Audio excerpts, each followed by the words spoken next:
Shemai Pow, it's Rebecca here from Talk and Play, and I'm going to read you a Christmas story. One snowy night with Percy and the park keeper. Are we ready?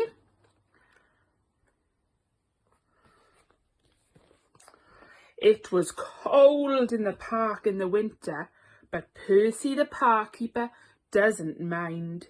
He puts on his warm coat and his big scarf, and he wears 2 pairs of woolly socks inside his boots. Percy likes to be out in the fresh air. In the middle of the park, there's a little hut. This is where Percy lives. And when it's too cold to go outside, Percy goes into the hut where it's cosy and warm. The animals who live in the park all know Percy's hut. Every day he shares his lunch with them. One winter's night, it was so cold it began to snow. Great big snowflakes fell past the window of Percy's hut. "Brr," said Percy, "I think I'll need an extra blanket tonight." He made himself some hot cocoa and got ready for bed. Suddenly, Percy heard a tapping sound.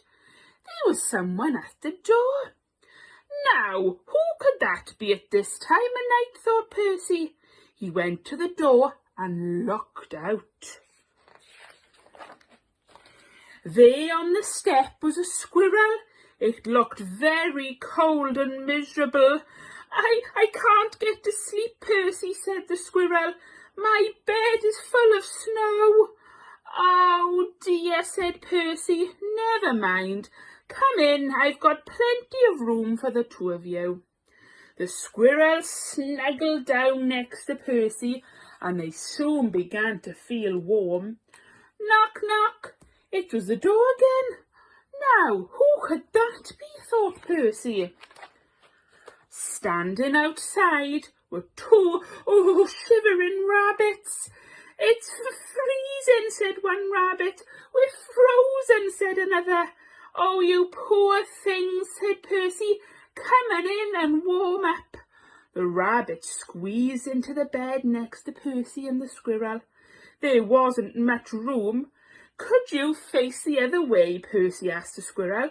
Your tail is tickling my nose. Knock, knock.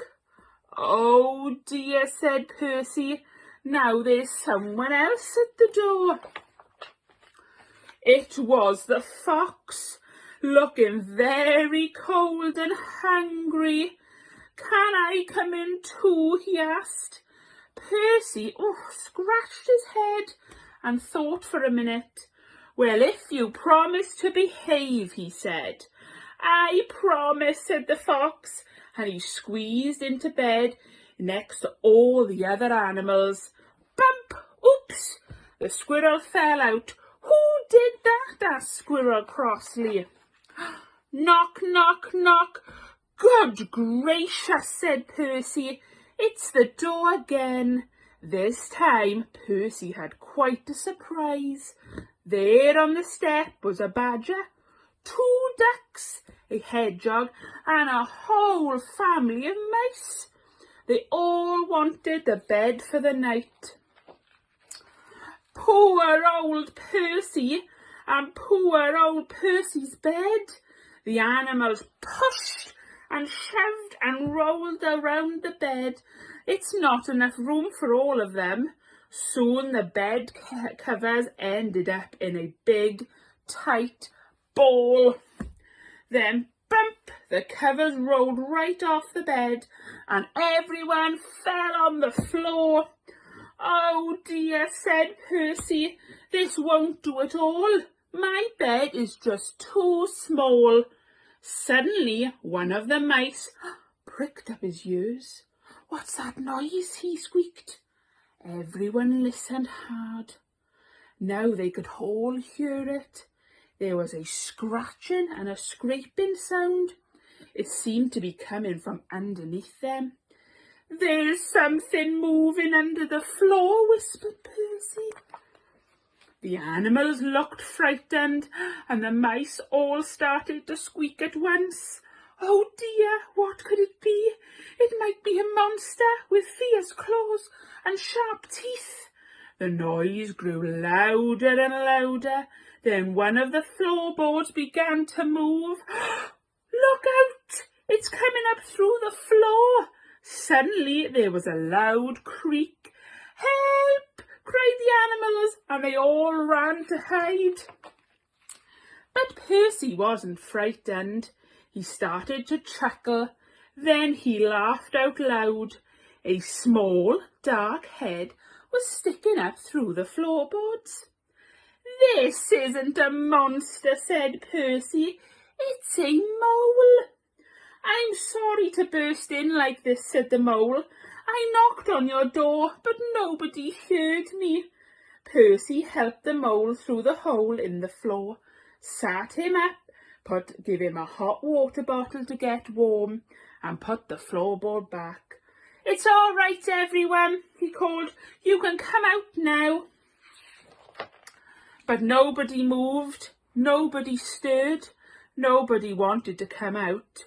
The squirrel was tucked away in the pocket of Percy's dressing gown. The hedgehog was in his coat. The fox, the rabbit, the badger and the ducks were all safely hidden away, and the mice had even squeezed themselves into Percy's slippers. Everyone had found a cosy bed. "Well, I never," said Percy. Oh, Percy yawned and snuggled down in his bed once again. "That's better.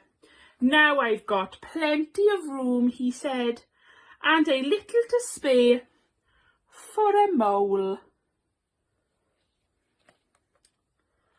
Well, I hope you enjoyed that, everyone, and I hope you have a Merry Christmas. Nadolig Llawen, hwyl fawr.